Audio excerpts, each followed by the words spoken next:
వెంకటరెడ్డి గారు చెప్పండి, ఏమిటి 10వ తరగతి మూల్యాంకనంలో ఈ బిల్డప్ బాబాయిలేమో ఇట్లా రాస్తున్నారు, విద్యార్థులేమో అట్లా వాపోతున్నారు, ఓవరాల్గా ఆయన లోకేష్ గారు ఏమో రెడ్ బుక్ అంటూ తిరుగుతున్నారు. ఈ పరిణామాల మీద మీ అభిప్రాయం ఏంటి?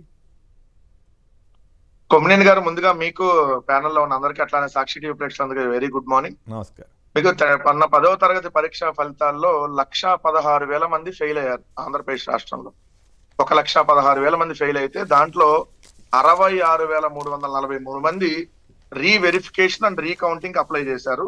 దాంట్లో మీరు చూస్తే దాంట్లో మార్కులు ఏ విధంగా వాళ్ళు అప్లై చేసిన దాంట్లో మార్కులు ఏ విధంగా పెరిగినాయో మీకు ఒకసారి చూస్తే అర్థమైంది. బాపట్ల జిల్లాకు సంబంధించిన ఒక విద్యార్థినికి సోషల్లో 23 మార్కులు వచ్చి ఫెయిల్ అయ్యింది. మిగిలిన అన్నిట్లో 90% వచ్చింది. ఆ అమ్మాయి రీవెరిఫికేషన్ కి అప్లై చేసింది, 1000 రూపాయలు కట్టి రీవెరిఫికేషన్, రీకౌంటింగ్ అయితే 500 రూపాయలు. రీవెరిఫికేషన్ కోసం అప్లై చేస్తే 96 మార్కులు వచ్చినాయి. కొమ్మినేని గారు, ఫెయిల్ అయిన మార్కులు 23తో ఫెయిల్ అయింది.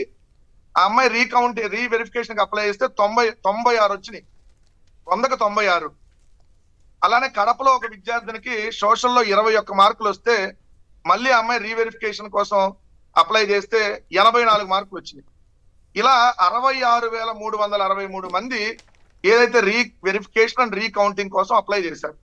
ఇది ఫెయిల్ అయిన 1,16,000 మందిలో అంటే 60% మంది మళ్ళీ అప్లై చేస్తే దాంట్లో 11,000 పేపర్లో ఫలితాలు మారినాయి. అంటే 11,000 మంది జీవితాలని నాశనం చేసింది ఈ ప్రభుత్వం. చెప్పాలి నిజంగా వాళ్ళు కానీ రీకౌంటింగ్ రీవెరిఫికేషన్ కోసం అప్లై చేయకపోతే 11,000 మంది జీవితాలు నాశనం అయ్యాయి కదా. ఎందుకంటే 10వ తరగతి అనేది ఈ లైఫ్ టైం పీరియడ్ లో ఫస్ట్ మనకు సంబంధించినటువంటి పబ్లిక్ ఎగ్జామినేషన్ అదే. సో దాని మార్కుల బేస్ ఆధారంగా 10th లో ఎన్ని వచ్చినాయి, ఇంటర్ లో ఎన్ని వచ్చినాయి, డిగ్రీలో ఎన్ని వచ్చినాయి, లేదా బీటెక్ లో ఎన్ని వచ్చినాయి ఆధారంగానే మనం ఏదైతే ఫైనల్ కి సంబంధించిన ఉద్యోగ అవకాశాలకు సంబంధించినటువంటి దాంట్లో మనం కంపెనీల్లో ఇంటర్వ్యూలకు వెళ్ళినప్పుడు కూడా అవన్నీ చూస్తారు. 10th మార్కులు, ఇంటర్ మార్కులు ఇవన్నీ చూస్తారు. అంటే విద్యార్థుల జీవితాలని నాశనం చేశారని ఒక విధంగా మనం చెప్పాలి. అంటే చదువు కొనుక్కున్నటువంటి వ్యక్తి ఈ రాష్ట్రానికి విద్యాశాఖ మంత్రి అయితే చదువుకునేటటువంటి విద్యార్థులకి ఈ అవస్థలు తప్పవు. వాళ్ళకి నిజంగా వాళ్ళ విద్యార్థుల తల్లిదండ్రులు ఈ కర్మ అనుభవించాలనేటటువంటిది ఇక్కడ మనకు కనపట్లేదా? అసలు ఎంత దారుణం అంటే సార్, 3 అంచెల వ్యవస్థలో దీనికి వెరిఫికేషన్ ఉంటది.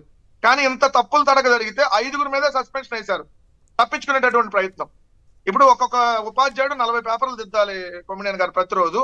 అతను 40 పేపర్లు దిద్దిన తర్వాత మళ్ళీ అతని మీద ఇంకో 2వ దశలో ఇంకో వెరిఫికేషన్ ఉంటది.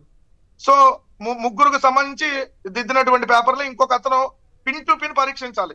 మార్కులు ఎక్కువ వేసాడా, తక్కువ వేసాడా అన్ని పరీక్షించి అసలు నిజంగా కరెక్ట్ గా వాల్యుయేషన్ చేశాడా లేదా అని చెప్పి రెండో దశలో అతను వెరిఫికేషన్ చేయాలి ఇంకో ఉపాధ్యాయుడు. వీళ్ళందరికి పైన ఇంకో అతను ఉంటాడు, చీఫ్ ఎగ్జామినర్. అతను ఒక 20 పేపర్లు తీసుకుంటాడు. 20 పేపర్లు యావరేజ్ గా తీసుకొని ఆ 20 పేపర్లు ఒక 3 పేపర్లు తీసుకొని కరెక్ట్ చేశారా లేదని చేస్తాడు. అంటే ఇంత 3 అంచెల వ్యవస్థ ఉన్నా ఎందుకు ఈ విధంగా జరిగిందంటే కేవలం విద్యాశాఖ మంత్రి నారా లోకేష్ తప్పిదం వల్ల, నారా లోకేష్ పబ్లిసిటీ పిచ్చ వల్ల ఇది జరిగిందని చెప్పాలి. ఎందుకంటే తొందరగా ఎగ్జామినేషన్ రిజల్ట్ ఇచ్చేయాలి, మనం ఇక్కడ ఏదో పొడి చేసామని చూపించాలి అనేటటువంటి దాని మీద తొందరగా ఒత్తిడి తెచ్చారు. ఉపాధ్యాయుల మీద, పరీక్షా పేపర్లు దిద్దేటటువంటి ఉపాధ్యాయుల మీద ఒత్తిడి తీసుకొని వచ్చి తొందరగా మాకు రిజల్ట్స్ ఇవ్వాలి అనేటటువంటి ఆలోచనతో చేసినటువంటి తప్పిదం వల్ల ఇది జరిగిందని చెప్పాలి. వీళ్ళు రెడ్ బుక్ మీద పెట్టినటువంటి శ్రద్ధ కనీసం 10వ తరగతి విద్యార్థుల ప్రశ్నాపత్రాలని కొంచెం లేట్ అయినా పర్లేదు, 4 రోజులు లేట్ అయితే వచ్చినటువంటి నష్టం ఏం లేదు కదా. లేదా 10 రోజులు రిజల్ట్ లేట్కి ఇస్తారు, ఏమన్నా ముంచుకుపోయిద్దా? ఈ రాష్ట్రంలో ఏమన్నా అయ్యిద్దా? కానీ తొందరగా మేము దిద్దేశాం, ఇదిగో తొందరగా చేసేసాం అనేటటువంటి దాన్ని చూపించాలనేటటువంటి ఉద్దేశంతో ఉపాధ్యాయుల మీద తీసుకొచ్చినటువంటి తీవ్రమైనటువంటి ఒత్తిడి వల్ల ఈ రోజు 11,000 మంది విద్యార్థులకు సంబంధించి ఈ రోజు నష్టపోయినటువంటి పరిస్థితి కనపడతా ఉంది. కొమ్మినేని గారు, నిజంగా ఆ ఫెయిల్ అయిన వాళ్ళందరూ రీవెరిఫికేషన్ అప్లై చేసుకుని ఉంటే అంటే 1,16,000 మంది ఎవరైతే ఫెయిల్ అయ్యారో వాళ్ళందరూ అప్లై చేసుకుని ఉంటే ఇంకొంత పెరిగేటటువంటి అవకాశం ఉంటుంది. వెంకటరెడ్డి గారు, మామూలుగా రీవాల్యుయేషన్ రీవెరిఫికేషన్ జరిగినప్పుడు చాలా ఏదో తక్కువ మార్కులు తేడా వస్తుంది, కానీ ఈ రకంగా 23 మార్కులు 96 మార్కులు రావటం ఏంటి?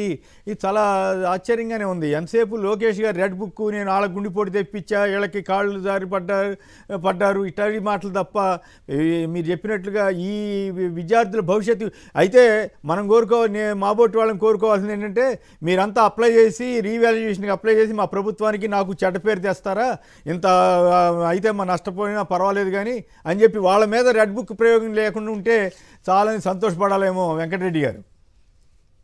కొమ్మినేని గారు ఒక కీలక పాయింట్ మీరు చెప్పిందండి. ఎందుకంటే సార్ 10వ తరగతి పరీక్షలు ఫెయిల్ అయ్యామంటే కొంతమంది విద్యార్థులు ఆత్మహత్య చేసుకొని చనిపోయిన సంఘటనలు మనం అవును. చూస్తూనే ఉన్నాం. అది మన రాష్ట్రంలో కావచ్చు, పక్క రాష్ట్రాల్లో కావచ్చు.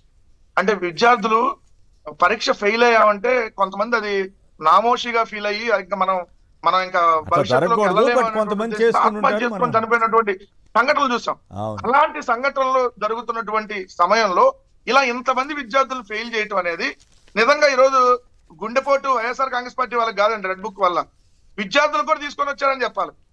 ఓకే. ఈ రెడ్ బుక్ వల్ల, వాళ్ళ రెడ్ బుక్ మీద పెట్టినటువంటి శ్రద్ధ వల్ల మిగిలిన దాని మీద పూర్తిగా పాలన గాలికి వదిలేసి వాళ్ళు ఈ రోజు ఒక చోట పాలన, ఎక్కడన్నా పాలన జరుగుతుందా సార్? అసలు ఈ సంవత్సర కాలంలో పరిపాలన జరిగిందంటానికి ఎక్కడన్నా ఉందా?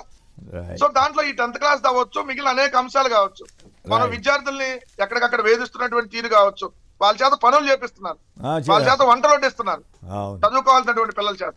రైట్. సో ఇలాంటి సంఘటనలు ఉన్నాయి. ఇది ఖచ్చితంగా నాకు తెలిసి ఆంధ్రప్రదేశ్ రాష్ట్రం ఏర్పడిన తర్వాత ఇంత దారుణంగా 10వ తరగతి ఫలితాలు రావటం, ఇంత దారుణంగా ఇంతమందిని ఫెయిల్ చేయటం, ఈ విధంగా పరీక్షా పేపర్లు తప్పుల తడక దిద్దడం అనేది నాకు తెలిసి రాష్ట్ర చరిత్రలోనే మొదటిసారి. మరి లోకేష్ గారు బాధ్యత వహించి మరి దాన్ని తప్పుకుంటానంటారా, లేకపోతే మొత్తం నాదే కాబట్టి రెడ్ బుక్ ఉంది నా దగ్గర అంటారా? మరి ఏం చేస్తారో చూద్దాం. వెంకటరెడ్డి గారు, మీరు ఈ వచ్చి కార్యక్రమంలో మీ అభిప్రాయం తెలియజేసేందుకు